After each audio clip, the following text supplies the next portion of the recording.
ফেরার পথে হাক্লান্ত লোকজন চিৎপাত হয়ে শুয়ে আছে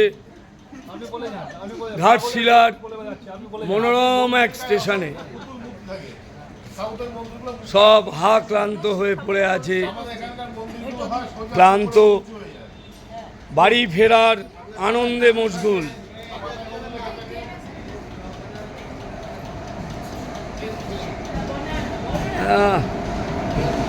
ক্লান্ত, ভীষণ ক্লান্ত হয়ে গেছে। ও বাবা, আবার কি একটা হামুচুমু দিচ্ছে। হ্যাঁ, ক্লান্ত। কবির মোবাইলে দেখছে বউ কিছু লিখেছে কিনা, বাড়ি গেলে পেঁদানি খাওয়ার ভয় আছে তো।